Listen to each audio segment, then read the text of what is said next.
Hey, everybody, it's me. It's Mike. Welcome once again to tonight's IncredChat. Hey, we got a great guest tonight, and we're going to talk to him in a moment. But first, some exciting news. We announced it on our Instagram. We announced it on our Facebook page.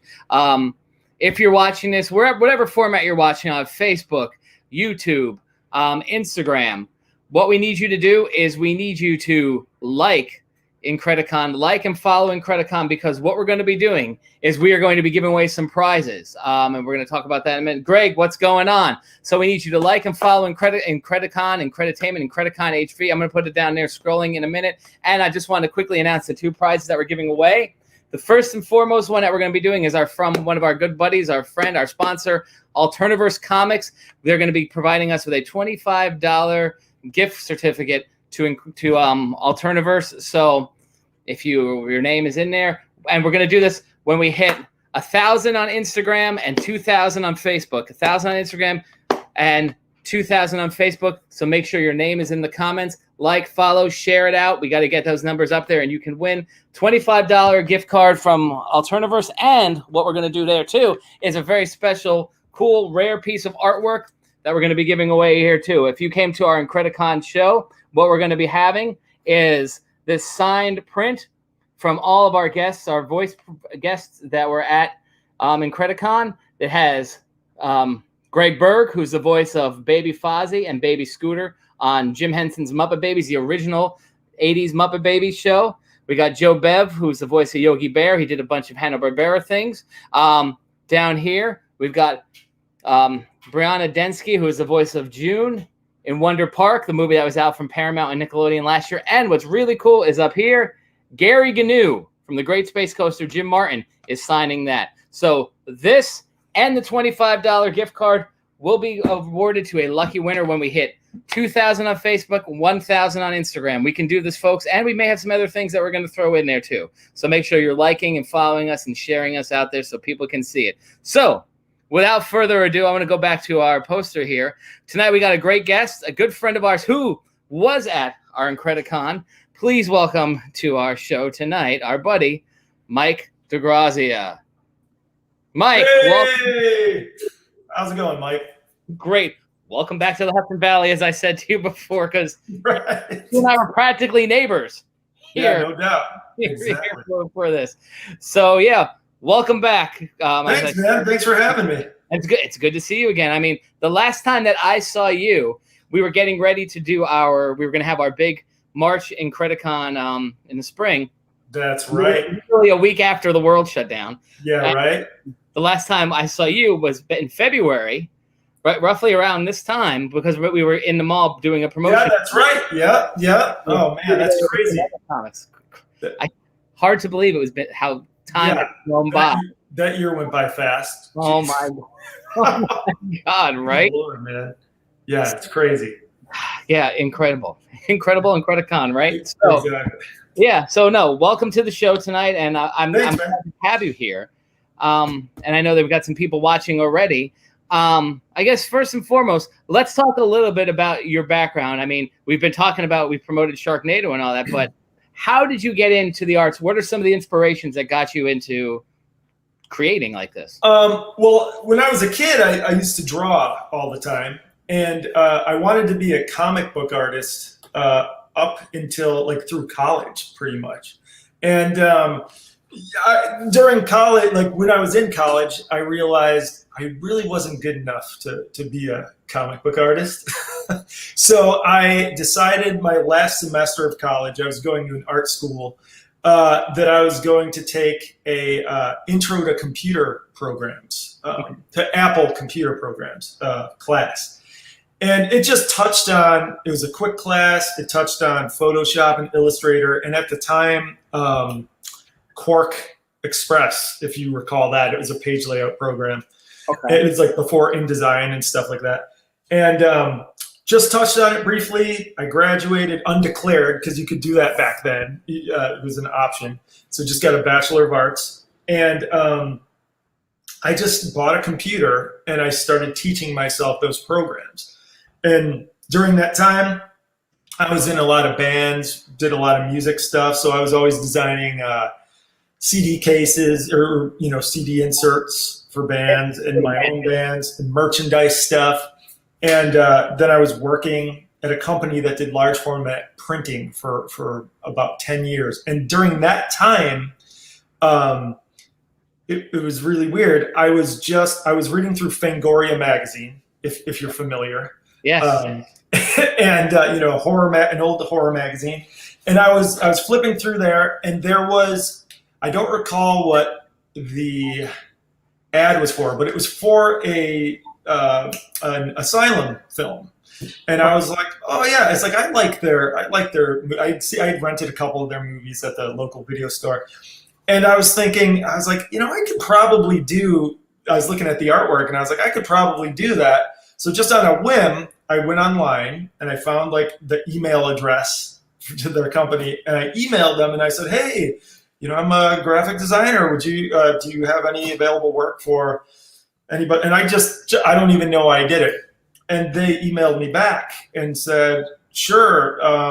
Do you have a portfolio? And I was like, because I really didn't have anything that was movie related at the time, So I freaked out and I was like, yeah, let me get that to you. And I spent like an entire day working stuff up, just making some like sample, movie posters. And then I had somebody throw it on the internet for me, I got a website or a web address, had someone throw it up there as an online portfolio, and then I emailed it to them. And long story short, they liked what they saw there and gave me a shot. And that started this whole thing. And that was in like 2004. So, so I've pretty much been doing it since then. Been doing it. Yeah. So. Well, I just want to say we got a couple people saying, hey, we have Randall Loudman says, hey, dude. Right on. Hey, what's up, Randall? And is this somebody you know? Randy Hudson? Oh, my God. DiGrazia in the flesh. Sweet. Yeah. Yeah, Randall's a guy I used to work with for a lot of years. He's a really good guy. Good guy. Cool. So, so you got into this this film from Fangoria, and I remember Fangoria magazine. Like they had that, and there was also a comics one called Comic Zone, I think it was called, which was like more of animation and comics. Oh, cool. Yeah, that's awesome. But yeah, I remember picking up Fangoria magazine, and like these were the horror movies that were definitely not like the mainstream kind of horror. They did both. They did a good balance of both. And like back in the day, I mean, when in the 80s, I remember going to like Jewel Osco and my mom was doing the shopping, and I'd creep over to the magazine section, check out some comic books, and then I'd grab like the copies of Fangoria. And I remember seeing the stuff from Halloween 3, like the Season of the Witch, the one with the masks, if you're familiar. Yeah. Oh my, it terrified me just looking at the pictures. I was like, oh my God. But yeah, man, I used to love. I didn't get a subscription to Fangoria until around 2003 or so. But all those years, I would just read them at the store. That's I did too, because that was the other thing too. With because I think Starlog, I think that was the company. Yeah, man. Right, and I remember with those magazines, like you said, going into the local grocery store, and the comic books at the time, you and I are about the same age, were roughly like 75 cents a dollar.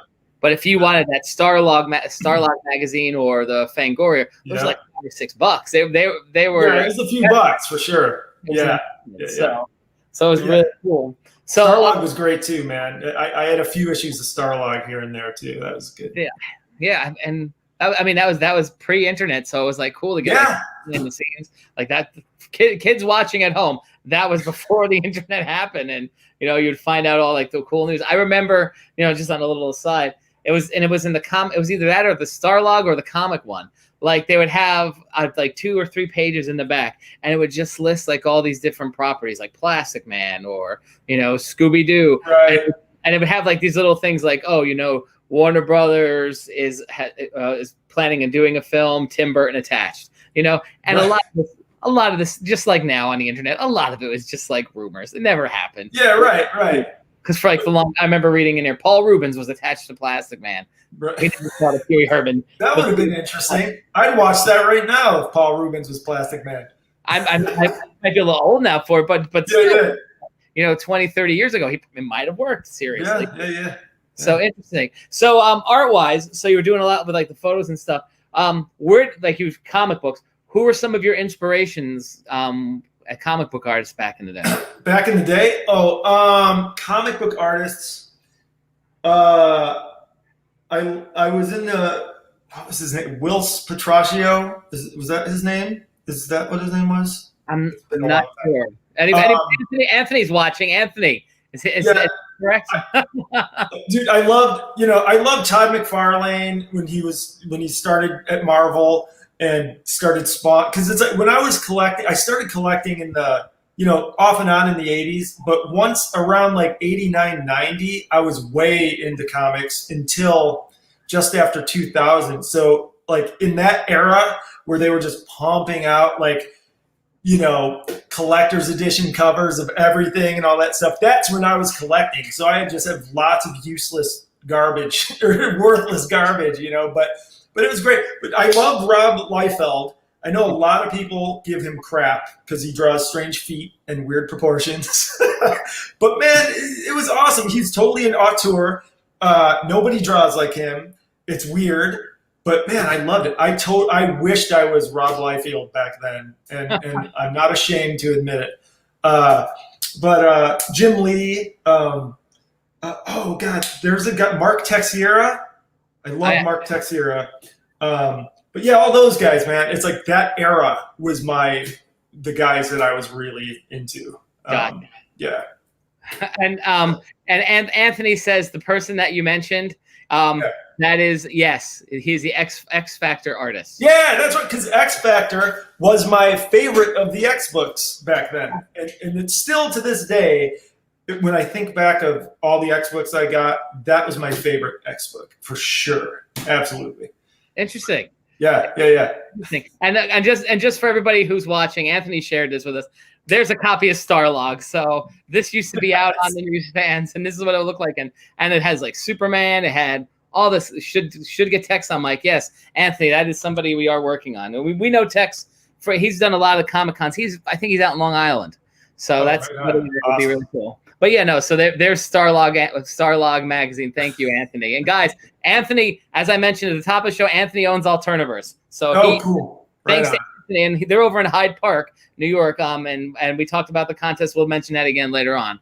Awesome. But yeah, so Starlog Magazine, and like you mentioned, Tex and a lot of these other people, and absolutely, like I think anybody like in our age bracket, that is probably when everybody entered the world of comic books and really that fascination, because like every week it was some kind of crap on a cover that's like, oh, I gotta have this cover. Oh yeah. And man, Image Comics. It's funny. Like I have, because I just moved across country, and I have like 6, 7, 8 comic boxes filled with stuff, and that I kept. And I was like, I'm gonna look at some of these Image books, because I mean I loved them back in the day, and man, some of that stuff is like unreadable. There's some bad stuff, and just some like silly stuff too. Like, do you remember Troll? It had like 1 or 2 issues. I don't know that one. Oh my God, what else? Just lots of. I pretty much got anything. I was big into Image. I was into Dark Horse. I got tons of Dark Horse Star Wars comic books. Yeah. And like their Terminator series was awesome. All the like Predator stuff, Aliens versus Predator. Oh man, I love that stuff. But yeah, Image pumped out some just nonsense for years, But they had some great stuff. Like Savage Dragon was awesome. Yeah. I still think Spawn was really good. I haven't revisited those in a while. Shadowhawk, is that what it was? Kind of like their Batman. Is that what it was? He's like this chrome dude. I'm visualizing the cover. Anthony, help us on that. I'm visualizing the character. Yeah, it was Shadowhawk. I'm pretty sure. But yeah, dude, I love that stuff, man. I ate it up. And I pretty much just buy. Oh, and like, God, what else? Like Tank Girl from who put that? Was it Dark Horse that put out Tank Girl at the time? I don't know. But anyway, I could go on about that stuff for forever, dude, because that was a huge part of my life for a lot of years, you know? Yeah. Yeah, but I mean, and again, that's the stuff that inspires you. Like I said, a lot of the people who are either collectors now or people who are involved in Comic Cons, people who are involved in the arts, and especially like with that fantasy, sci-fi, comic stuff. Though that's the time period where the inspiration is. I mean, certainly. Yeah. When we had IncrediCon, you got to meet Joe Sinnott, I'm sure. I mean, and all those people that inspired our age bracket were inspired by Joe and Stanley, absolutely. And Kirby, and all of those great people. So, I mean, the cycle just continues on and on and on. Yeah. So then after you did this movie that you found out from Starlog, right. So how did that lead into other projects then? Because you said they wanted a portfolio, so now you started putting together a portfolio, correct? Well, yeah. So what I did is they gave me a project, and it was a horror film about mummies. Is a mummy movie, and I was stoked because I was a big horror film. Obviously, I found the ad in Fangoria, and I worked on it and kept sending revisions. And he kept saying, "No, this just isn't working." And at one point, he said, "I don't think you understand horror." And I was just like devastated because I was like, dude, that's my thing, man. You know, and I thought for sure if I was going to be able to do it, I could do it for a horror movie. And then he said, well, he's like, hold on that. There's one other one that you could try to do. Mm-hmm. And it was called The Girl in the Basement. And it was by the guys who I think were on the first season of that Project Greenlight show. Do you remember where they made movies? I don't know if that was the movie from that. I don't think it was. It was the same makers, like the guys who had made that first, or who were on that first season. Harvey Weinstein? Yeah. Right. Good Lord. My God, that was his show, right? Remember? I think it was, now that you say it.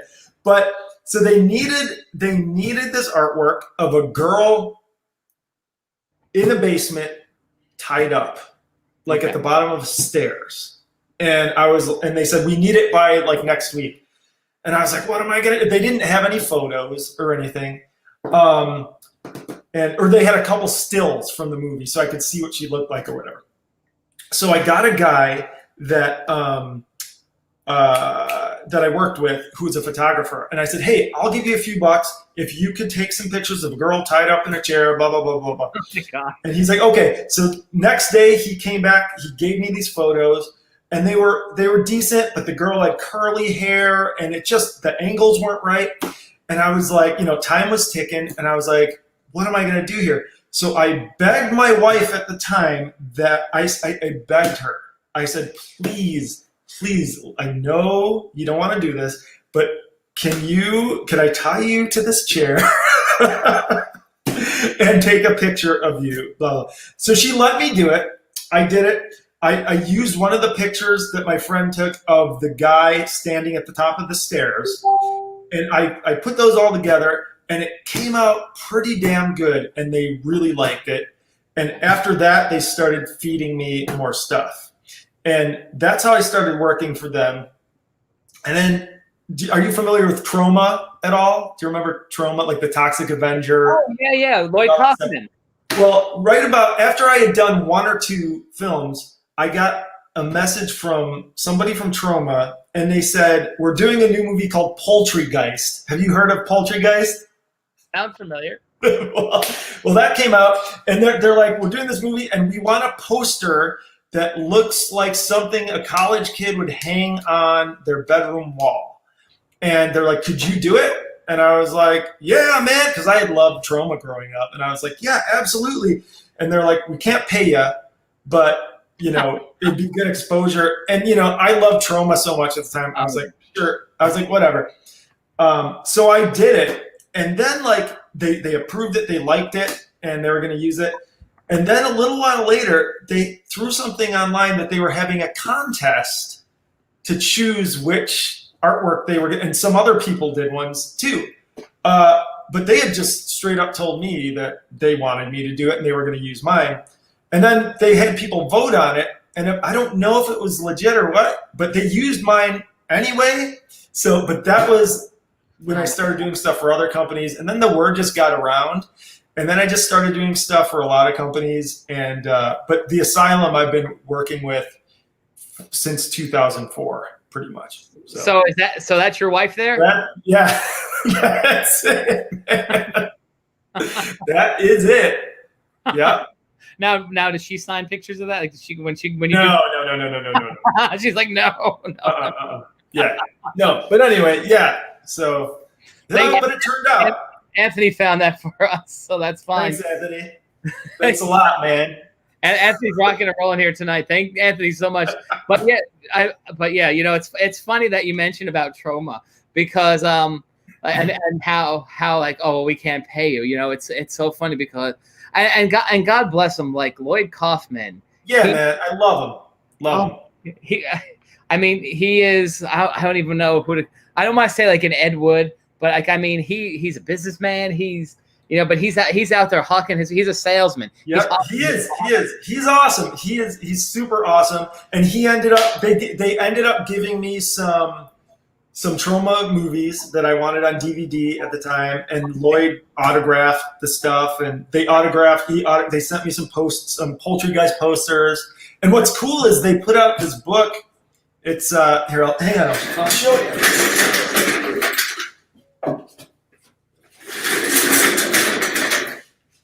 The Art of Trauma. Okay. And it's this beautiful poster book. That's beautiful. It is. It's really nice. I can't really flip through it because there's some gnarly stuff in there. Yeah. But right? yeah. But they do. Let's see if I can find Poultry Guys real quick. Well, hold on. I will one up you on that one because. Oh, you got it. There we go. Yeah. Okay. Now this version that's not quite what my poster looked like. They had for the DVD release, they had altered it, and they put the axe in there, and they changed the eyeball, and the background wasn't black. But yeah, but that's essentially what it was. Pretty much like that. But yeah, no, like you said, Lloyd, and I think that's great that they hooked you up with all that stuff. They gave you the book too? You got the book, or you had to buy the book? Oh no, I bought the book. That was like years later, man. And I saw that it came out, and I was like, oh my God, I'm totally buying this book, you know? Because I try to get things. If I find out my artwork has been in something, I'll try to buy it, you know? Of course. So that's usually. But yeah, but I mean, the trauma movie, and they are cult classics. Oh yeah, man. And again, some of them are amazing. Yeah. You know, just thinking about that, and again, the time period where we grew up on, and I guess some of the folks watching this will remember this too. Those horror movies that you would see in like the Fangoria, or even some of those things on Starlog. Remember, like they used to have USA Up All Night. Oh, with Rhonda Shear? Yeah, and I think they had a variety of different hosts, and they would. I just remember Rhonda, but yeah. But that's where you would find a lot of these like campy, cheesy trauma like movies. Yeah. Because and again, these are films that did not necessarily get theater play, you know, like, you know, or very limited. And again, I remember thinking back to again the past, going into the video store, and of course, you know, you had your regular, you know, mainstream horror films, but just walking down like that aisle and seeing all these like really, and I'll use your word gnarly, because some of them like, what the hell is this? Yeah, I remember. I mean, that's a huge. It's like an integral part of my childhood experience was like going into the video store and seeing these horrible things, because the video store in my neighborhood was called the Video Store. It was a little neighborhood in Chicago where I grew up called the East Side, and they had one video store at the time, and it was called the Video Store. And when you walked in their original location, you had to walk down this narrow hallway, and on both sides were the horror, all the horror films, and it was terrifying. And they had a Texas Chainsaw Massacre 2 Leatherface stand-up, or cardboard cutout, and a Freddy one, I think from Nightmare on Elm Street 2. But man, it scared the crap out of me walking through. But I loved it, you know. And that's one thing I do miss is like the video store experience. And I think kids are missing out on that. And I'm sure, I mean, I'm beating a dead horse here, but yeah, man, it's awesome. And it was really fun to you're just inundated with artwork and stuff.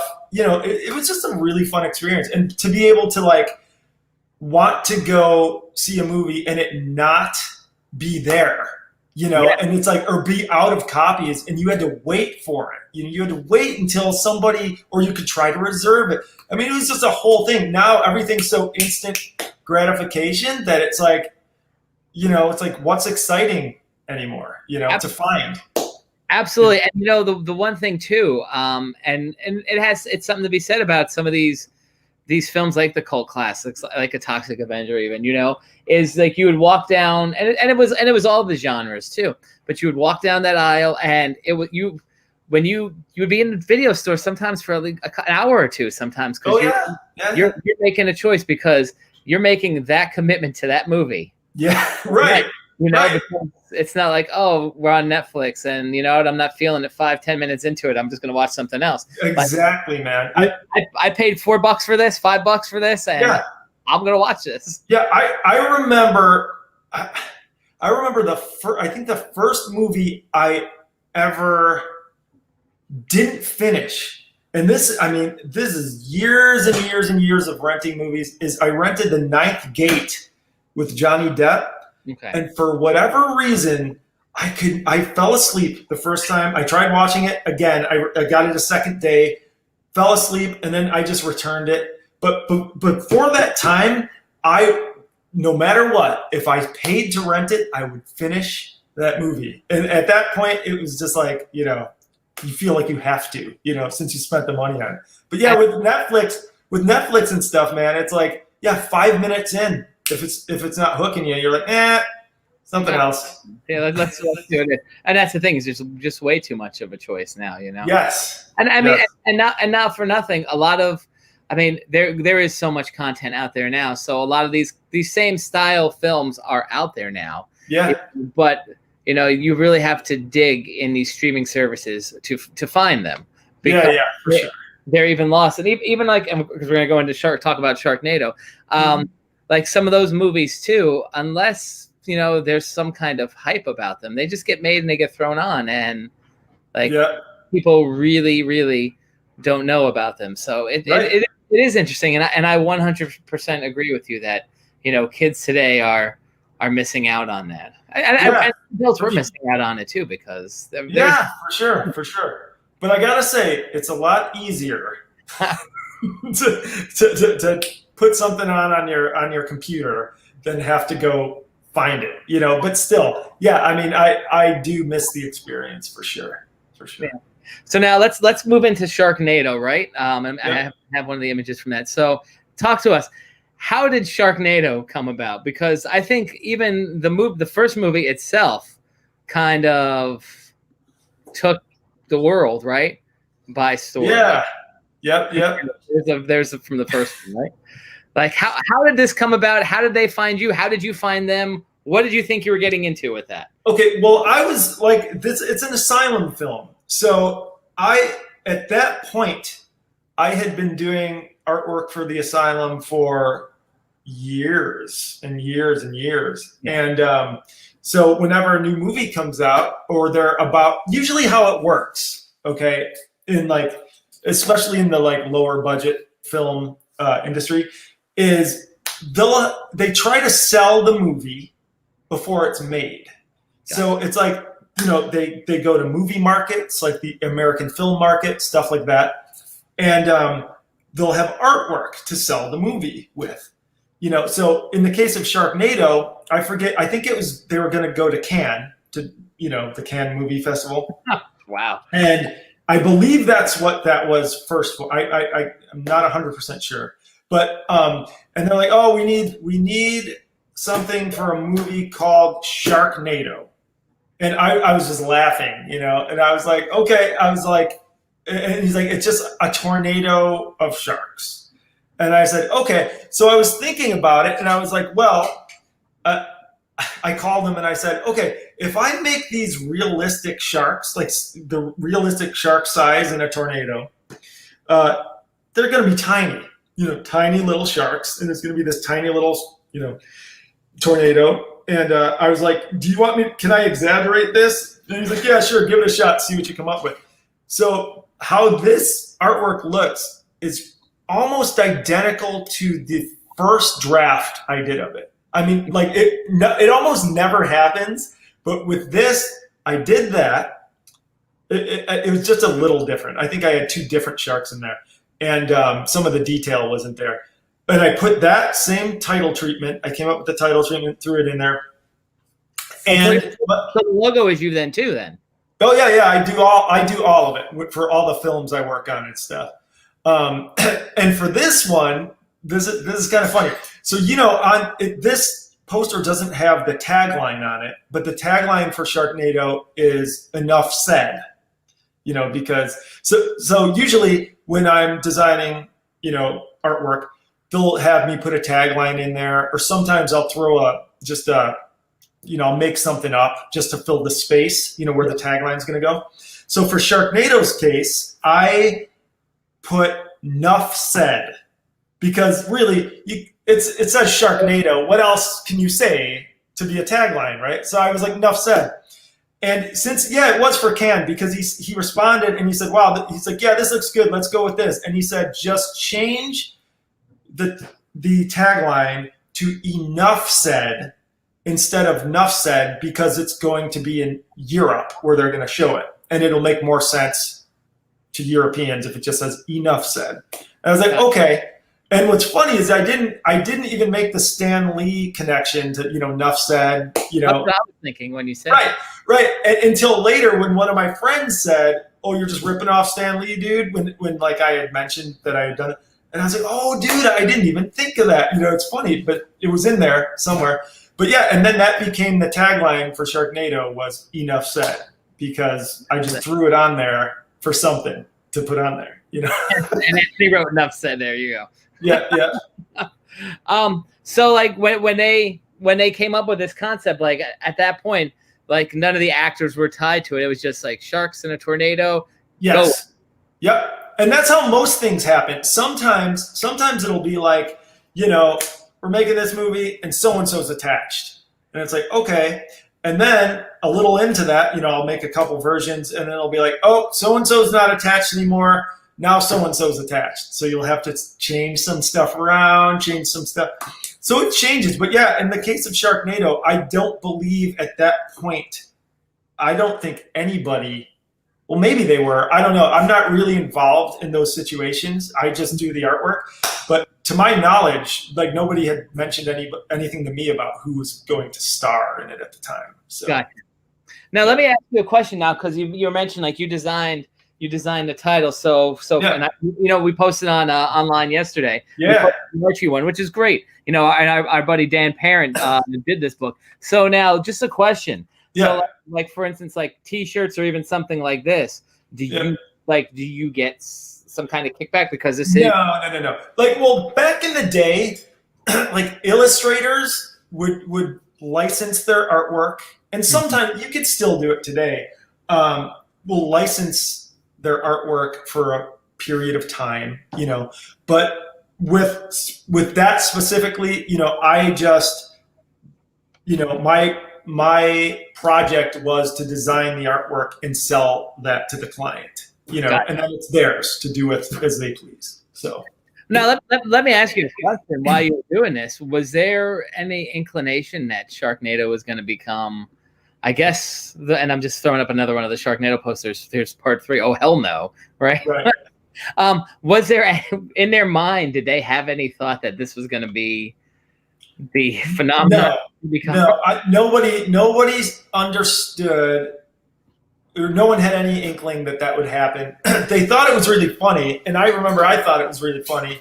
Just the title. I thought it was ridiculous and awesome, But yeah, no, they didn't. And I don't think it started to sink in until the night it was going to air. People started tweeting about it like crazy, like record numbers or something. So that's when it really started to take hold and everybody knew they were on to something there. And by the way, that Sharknado 3 artwork, I just have to clarify. That is not my artwork. I Oh, did that's do not the yours? original artwork to Sharknado 3, but Sharknado is, they partner with Sci-Fi to do the Sharknado films. So, and Sci-Fi is a Universal company, and sometimes they choose to go with their designers to do, advertising for the film. However, all the DVDs and stuff, or the DVDs are like this one here. Yeah, that's my artwork. This Yeah, one here. yeah. For And sure. I mean, looking at this, as we pulled out a bunch, I had a bunch pulled out. This one here, this is a really nice piece of artwork. Thank you, man. Thank Like- you. Do you recognize what I'm riffing on with this artwork? You got is there a little Star Wars action going on in there? Oh, there's a lot. It's the Empire Strikes Back Yeah, right. poster. Absolutely. So yeah, they were trying to figure out what to do for the final one, because it was, it's the last one, and I was like, well, I had a few ideas, and I said, how about something like Empire Strikes Back, which Empire Strikes Back is actually riffing on the Gone with the Wind poster. Yeah. That's what that was. So I was like, well, it'd be funny to riff on the Empire Strikes Back poster for something like Sharknado, because that's my favorite movie poster of all time, and it's my favorite movie of all time. So I just thought it would be awesome to do that, and they let me go with it, and I was so stoked that I got it. So yeah, they were trying to figure out what. Oh, I'm Your here. echo. All good. Take it back. It's all good. Yeah. But yeah, that's totally the Empire Strikes Back artwork that I was riffing on there. Now, let me ask you in regards to the actors, for instance, here. Yeah. And because I'm going to go to a couple of questions then now too. Why Anthony wants to know, why is there a dinosaur? Watch the movie. Why not? Why not? Right. Now, obviously, for these poses and stuff, did you get to work with the actors? Did you have them pose for you? Or was it all No. photo things or anything? No. Usually in a lot of most films, they'll have a set photographer that will take photos through the production. So sometimes you can find some good stuff through the set photos. And then sometimes they also do gallery shots, where they'll have them stand in front of a white backdrop and they'll take tons of different poses, different pictures, But sometimes it is what it is, and I gotta just work with whatever they have. It's like, and sometimes I'll say, I've said, when you do this kind of movie, if they're in these kind of poses, this would be helpful or that would be helpful. But no, I don't. That it all takes place in LA or wherever they're filming. So it's like all I do is I get photos and make them work. Essentially, is what I do. So after all these Sharknado films, they never invited you to the set? They did. They actually. So they filmed part of Sharknado 2 in New York, and they filmed at Met Stadium, and they asked me if I wanted to be an extra in the Met Stadium scenes. Okay. And I was like, hell yeah, I do. And I was so excited. And I got the flu really bad, like 2 days before that happened. And it was in the winter too. So it was just, I couldn't, there was no way I'd make it down there. So I just was like, man, I got to bow out. But yeah, but they did for that one because it was in New York, so yeah. Yeah, got you. So now, I guess and we got another greeting for you. Sissy Adams says, "Hey, Mike." What's up, sis?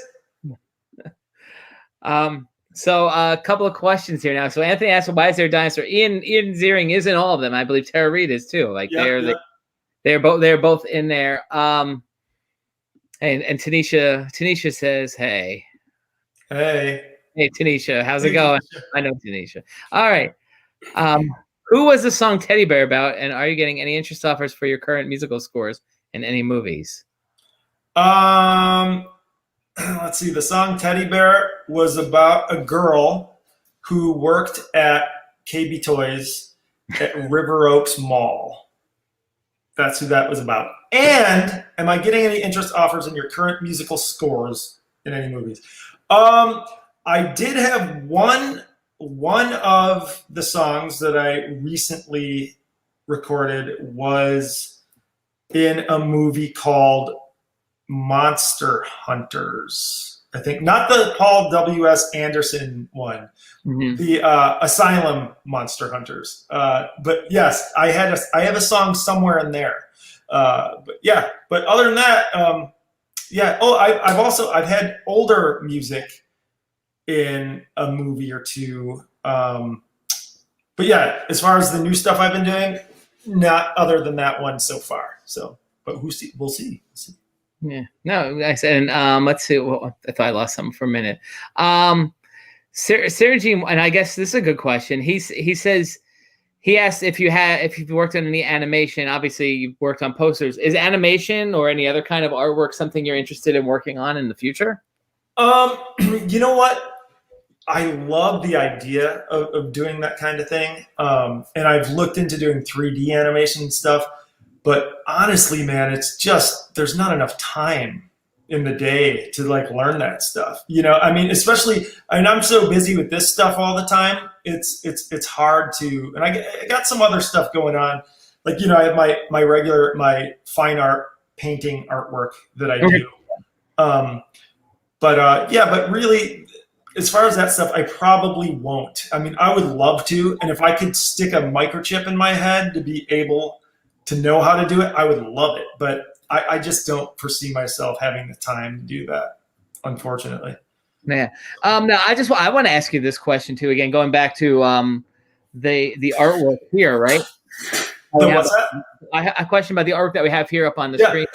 So now you said some of these are based off of stills that you have or just poses.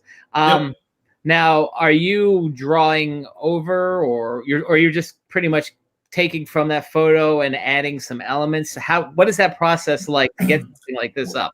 Well, yeah, it's a pretty time-consuming process, and it's all Photoshop. Everything there's Photoshop, and essentially, you know, you have the elements, and you just layer stuff. I mean, that piece of artwork probably had a lot. I don't know, like 80, 90 layers. Wow. I mean, like tons of layers of stuff, lots of layering happening. So you just layer and layer and layer and mess around, fudge stuff, add things. You know, it's hard to explain. You know, it's like I could show you if like you were sitting here and I see, look, Mike, this is what I'm doing, and it would make more sense. But yeah, it's just the process is just taking photo elements, affecting them in Photoshop, and layering them and finessing the layers until they create a nice design aesthetic, I guess. And I mean, I guess there's probably a lot of trial and error too. There's lots of, you know, I think like I've learned over time some things that I know will work and some things that I know won't work. But definitely, like when you're coming up with a new piece of artwork, you're just like, let me try this. And sometimes you'll work on something for hours just to see if it'll work, and it just doesn't work. And it's like, so you just start over, or you know, change it or make it work. You know, just work on it until it's working. But yeah, it's a lot of trial and error. It takes a lot of time. But yeah, it's fun. I enjoy it. I enjoy the challenge. So. Well, you know, and that's a good lead into a question here from Tanisha. Because you're saying it takes a lot of time. How do you balance your self-care time and your work? Like, because you're really putting a lot of time into this, and especially like you were just saying, you might you might do something and then realize it didn't work, you know, and you may have spent like 4 or 5 hours doing one thing, and then you're like, this isn't going to work. Right. But how do you recover from that? Well, it's tough. It's tough, and definitely. I mean, as far as self-care time goes, I think everybody could probably honestly say they should be giving themselves a little more, you know, self-care time. I mean, like I definitely, you know, when I'm working, you know, it's like I spend a lot of time with my daughter, you know, but you still have, you know, you just have everyday life takes a lot of time to just do anything. you know? So it's hard to balance, but you just have to decide at a certain point that you're done with that for now and walk away from it and do something else. Take a walk, you know, just go in another room, you know, that kind of stuff. You know, I try to meditate. You know, sometimes it's more fruitful than others, you know. But yeah, you know, and I'm way into just like kind of trying to get into a positive mindset and that type of thing. But it's yeah, you just have to. It's hard to find a balance, but you just really, I guess, the trick would be to be able to shut one thing off for a while and move to something else and be mindful of what you are doing in that moment until you come back to, you know, the job or whatever else you're working on. So. Now, let me ask you a question too, because I've had this conversation with other artists. Like, so you may have put something together and you think you're like, this is horrible. I don't dig it. Like, you still save all of these things as well, because like another artist friend of mine once said, like, you may look at it and be like, this is garbage, this is crap, and then you show it to, you know, the studio and like, oh my God, this is the best thing. Like, right. you probably do the same thing. You save everything, and you, like you say, you get up and walk away from it and right. come back like a fresh set of eyes. Is yeah.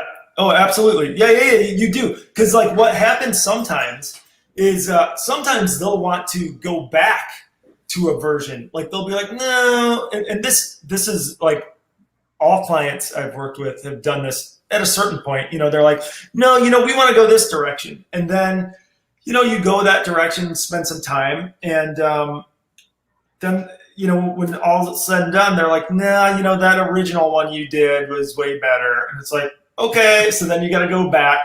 So, you know, yeah, that definitely happens. And yeah, and sometimes with this line of work, you have to, it is art. It's definitely an art form, I would say. Although some people would disagree with that, I think. But like it's artwork, but what was I going to say? I'm totally lost my train of thought here. Wait a minute, what were you talking about? Well, we were talking about the studio and stuff. Oh yeah. What I was going to say, it is art, but in this line of job, with this line of work, if you're lucky enough to be able to create art for a living, you also have to be willing to just do your job too. You know what I mean? You might not like the end result sometimes, and you might not like what an art director tells you, you know, or says, you know, I think this direction's better. We need you to go this direction. Well, my job isn't to complain about that. My job is to give them the art that they want, and you know, be compensated for that. And so that's what you got to do. And you know, you have to be able to just be okay with sometimes it not being exactly what you want it to be. You know. Yeah. Tanisha wanted to ask, as an artist, what time of the day are you most motivated? I am most motivated.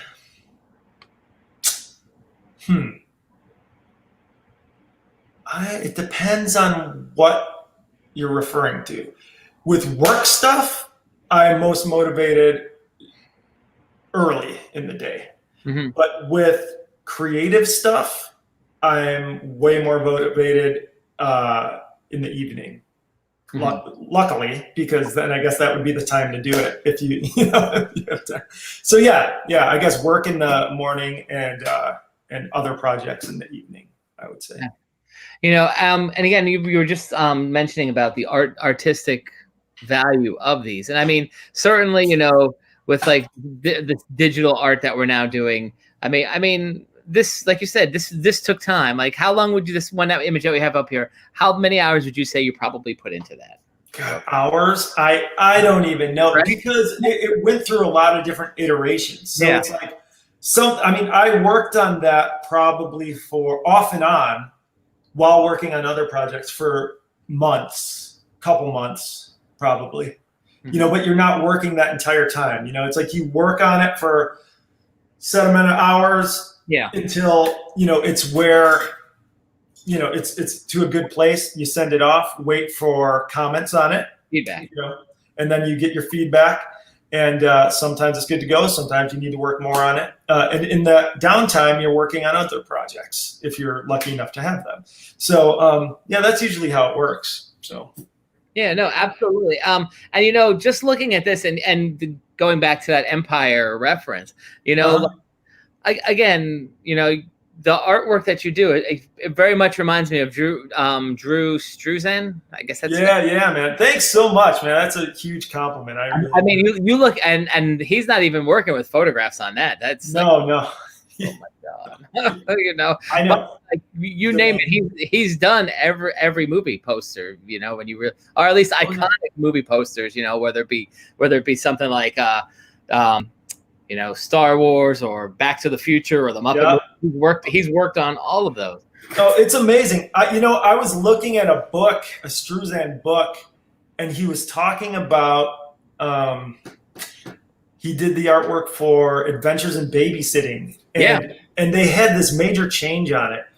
And he showed in the book like what he had to do. And it's like he painted this. I don't even know what you do. How the hell do you paint something so beautiful and then you have to repaint it different? It's just, I don't even understand.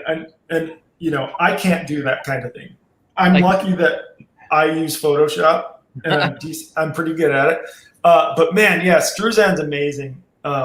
You can change the color of the horse. You can make it a purple horse if you want. Yeah, I could. And you know what? This is funny. Now look, this isn't a toot my own horn thing. I just think it's kind of preposterous.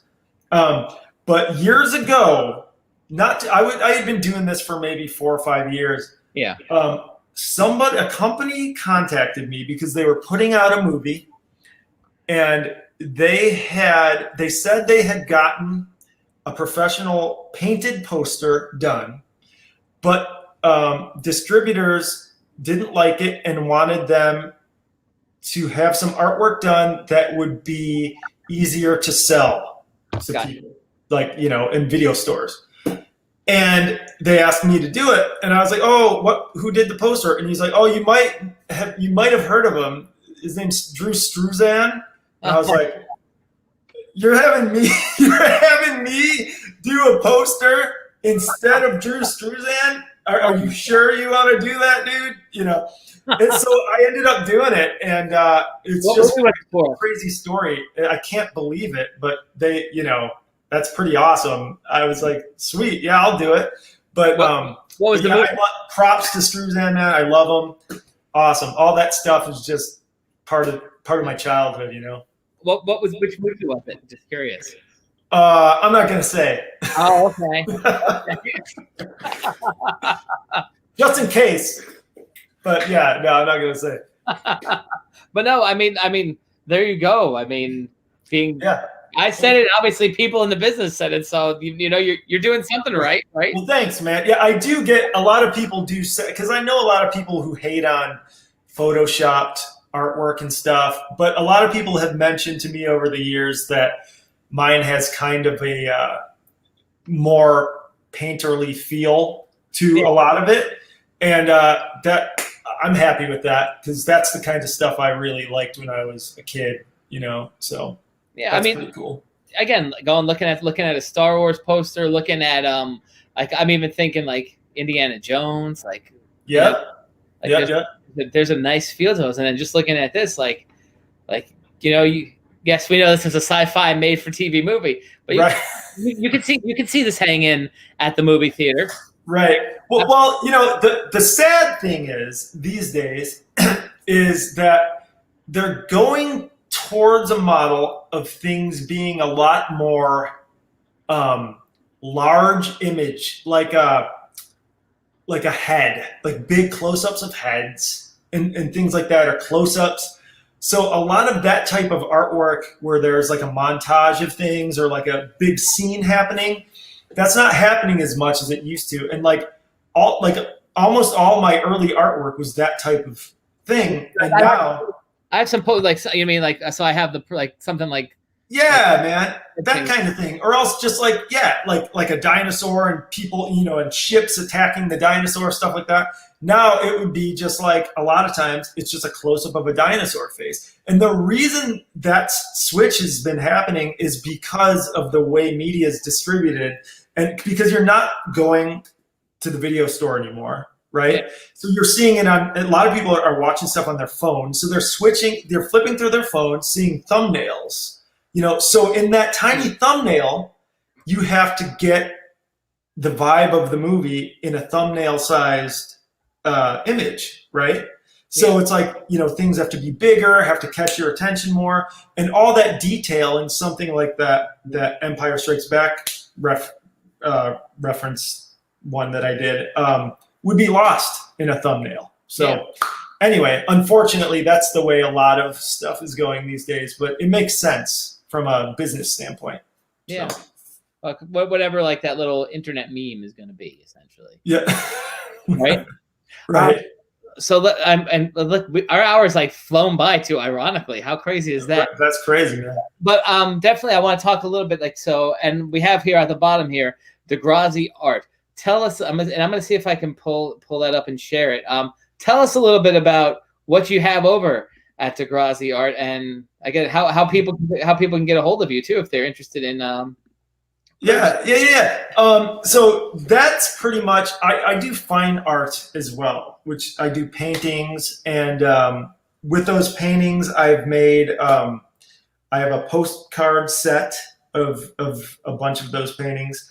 I have prints available of those paintings, and they're abstract. Hang on, let me see if I could. This is something I was working on recently. So it's this type of thing. Your full screen. I'm gonna give you the full screen. There you go. Hold it up again.